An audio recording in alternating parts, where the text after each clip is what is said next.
सबसे पहले कि जो हमने इसके विरोध में एक हड़ताल की कॉल दी थी, उसको हम समझो आप सक्सेसफुली करते हैं। एलजी साहब जो हमारे वो एक किस्म के जो जम्मू के वो महाराजा, जम्मू कश्मीर के राजा है, और राजा का काम होता है प्रजा को ध्यान रखना, उनकी बात सुनना। सर देखो, हम किसी भी डेवलपमेंट के खिलाफ नहीं है, लेकिन वो डेवलपमेंट तो चाहिए ना। हम कहते हैं आप प्रॉपर्टी टैक्स लेना चाहते हो, प्रॉपर्टी टैक्स लो आप, लेकिन हमें पहले डेवलपमेंट दो। हमें ये बताओ कि आपका सिनेरियो क्या है, आपका डेवलपमेंट का चार्ट क्या है, आपने हमें देना क्या है। आगे ही हम जो है टैक्स तो पे कर रहे हैं, जीएसटी की शेप में पैसा दे रहे हैं। हमारी एलजी साहब से यही है कि आप इसको सिंप्लीफाई वे में करो। अब अभी फिलहाल के लिए डेफर करो, उसके बाद सिंप्लीफाई की किसी को जो दुकान का है एक फिक्स अमाउंट बताओ कि आपको इतना लगेगा, किसी को घर का है उसको फिक्स अमाउंट बताओ कि आपको इतना लगेगा। प्रॉपर्टी टैक्स को लेकर Jammu chamber of commerce and industries ने जम्मू बंद कॉल दी थी, जिसका व्यापक जो है असर पूरे शहर में देखा गया।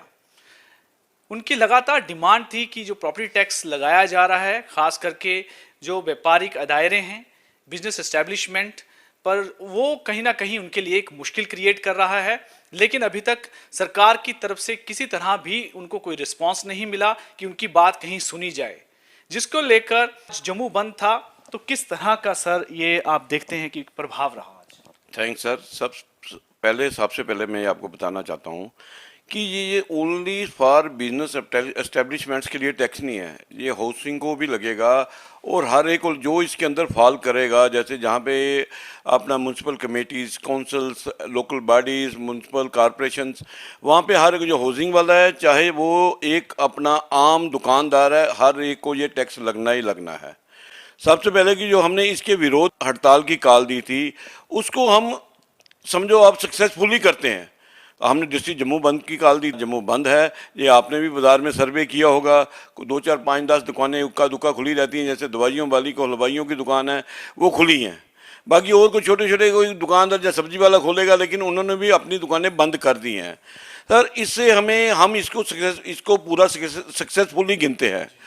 अब इसमें सबसे बड़ी बात आज ये आती है, ये एक किस्म की हड़ताल नहीं है, ये एक हमारे एलजी साहब जो हमारे प्रधानमंत्री श्री नरेंद्र भाई मोदी जी, उनका एक स्पेशल उन्होंने यहाँ पे अपनी एक नज़र रखी हुई है जम्मू कश्मीर के लोगों पे। उनके वो यहाँ पे अपने एज ए कार्यकर्ता भी काम करके गए हुए हैं, और उनको इस स्टेट से बड़ा प्यार है। अब इस ड्यूटी, ये अब ड्यूटी बन गया है, इससे उनको बड़ा प्यार है। हमने जो एलजी साहब को एक रिक्वेस्ट भेजी है, हम कहते हैं कि जो नरेंद्र भाई जी का, जो नरेंद्र भाई मोदी जी का जो अफेक्शन है, जो प्यार स्टेट के लिए है, उसको कम मत करें। देखो कल जब भी इलेक्शन की बात आएगी सेंटर में, हमने वोट तो मोदी भाई को डालना है। जम्मू में भी बीजेपी के अलावा हमारे पास कौन है, लेकिन हमें हमारी एक्सपेक्टेशन तो पूरी हो ना। आप पहले देखो 2019 में हमारे यहाँ पे 35 से हटा, 370 टूटी। हम अभी तो आज़ाद हुए हैं, पहले तो आगे हम कश्मीर सेंट्रल गवर्नमेंट्स के ही अंडर रहे हैं। अब हमें आज़ादी का मौका मिला, पहले हमें इससे बाहर आने दो। बाकी जगह पे अगर टैक्स लगा है, पंजाब में लगा है, हिमाचल में लगा है, हर जगह लगा हुआ है। पहले वो टैक्स आप देखो कब लगा है। हम तो अपने आप को अभी आ गई, जैसे अभी कोई फंड्स आते हैं, अगर 50% श्रीनगर जाता है, 50% जम्मू आता है। पहले आता था 20 जम्मू में आता था, 80% श्रीनगर आता था। लेकिन अब जब 50-50 दोनों जगह आ रहा है, तो उसको आप यही देखें कि हमें वो सारा 2019 के बाद ही मिला है। और अब हम कहते हैं कि हमें थोड़ा सा टाइम दिया जाए, हम इस जो प्रॉपर्टी टैक्स के मसले को बैठ के लोगों को समझाएं। हम भी गवर्नमेंट के साथ कोऑपरेट करना चाहते हैं कि बोल रहे हैं जम्मू के डेवलपमेंट के लिए हम तैयार हैं, प्रॉपर्टी टैक्स के लिए तैयार हैं। एलजी साहब जो हमारे वो एक किस्म के जो जम्मू के वो महाराजा, जम्मू कश्मीर के राजा है, और राजा का काम होता है प्रजा को ध्यान रखना, उनकी बात सुनना। और प्रजा ने हमें एक अपॉइंट किया हुआ है, एक हमें दिया हुआ है, हम इलेक्टेड बॉडी हैं। हम यही बोलेंगे कि आप भी एलजी साहब हमारी रिक्वेस्ट पे ध्यान दें और हमें बुलाएं, और बैठ के इसको एक अगर शेप में आ जाता है, लोगों को समझाने के लिए टाइम मिल जाता है, तब तक के लिए इसको डेफर करें। बंद को मैं सक्सेसफुल मानता हूं। लेकिन एक विरोध जेसीसीआई का बहुत रहा है एडमिनिस्ट्रेशन के साथ कि प्रॉपर्टी टैक्स को से का नोटिफिकेशन निकालने से पहले किस तरह से लग रहा है, कैसे लगेगा, उसके लिए उनको बुलाया नहीं गया, क्योंकि ये सबसे मेजर स्टेक होल्डर में से एक बॉडी है जो कि बिजनेस कम्युनिटी को भी देखती है। एक ये बड़ी एक वजह रही। तो कहीं ना कहीं लगता है कि एडमिनिस्ट्रेशंस की मर्जी थी जानबूझ के कि इनको ना लाया जाए ताकि ये फिर से रुके ना। सर देखो, हम किसी भी डेवलपमेंट के खिलाफ नहीं है, लेकिन वो डेवलपमेंट तो चाहिए ना।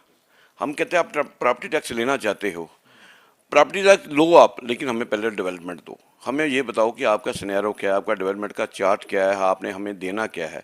आगे ही हम जो है टैक्स तो पे कर रहे हैं, जीएसटी की शेप में पैसा दे रहे हैं, और उसके बाद इनकम टैक्स भी दे रहे हैं, अपने बिजली का किराया दे रहे हैं, पानी का दे रहे हैं। हर एक डिपार्टमेंट जो है, एक दुकानदार जो है 10 डिपार्टमेंटों के साथ चलता है। अब हमारे यहाँ पे जब आई थी गवर्नमेंट की पॉलिसी आई कि इंडस्ट्री के लिए, इंडस्ट्री को जो है उन्होंने अपना एक बड़ी अच्छी इंडस्ट्री की जो पॉलिसी पीछे आई थी। अब इसमें जो इंडस्ट्री टाउन्स बने हुए हैं जैसे सिडको सीकाप, उनको टैक्स नहीं है, लेकिन जो प्राइवेट लैंड में टैक्स इंडस्ट्री लगाएगा उसको टैक्स लगेगा, उसको प्रॉपर्टी टैक्स पे करना पड़ेगा।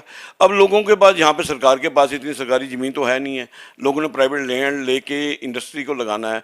अगर वहाँ पे उनको टैक्स पड़ गया तो बेचारे वो क्या करेंगे।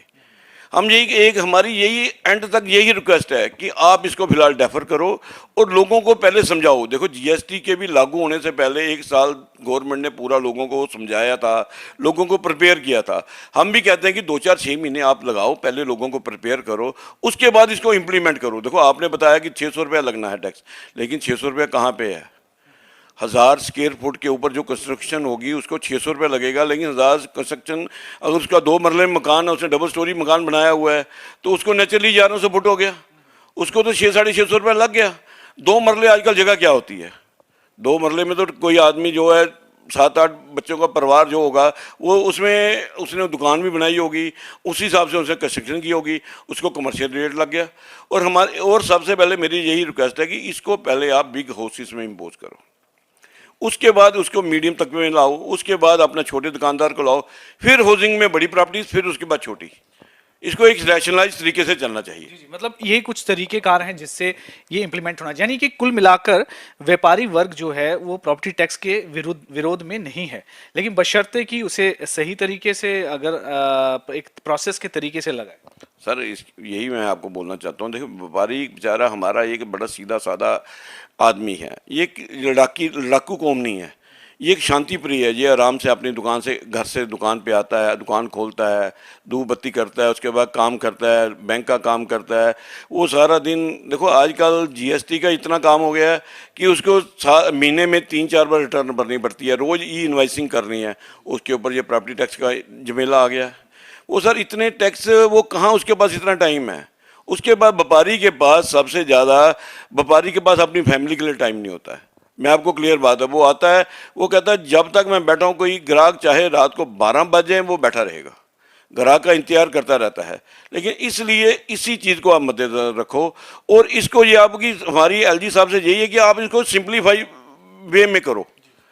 अब अभी फिलहाल के लिए डेफर करो, उसके बाद सिंप्लीफाई की किसी को जो दुकान का एक फिक्स अमाउंट बताओ कि आपको इतना लगेगा, किसी को घर का है उसको फिक्स अमाउंट बताओ कि आपको इतना लगेगा।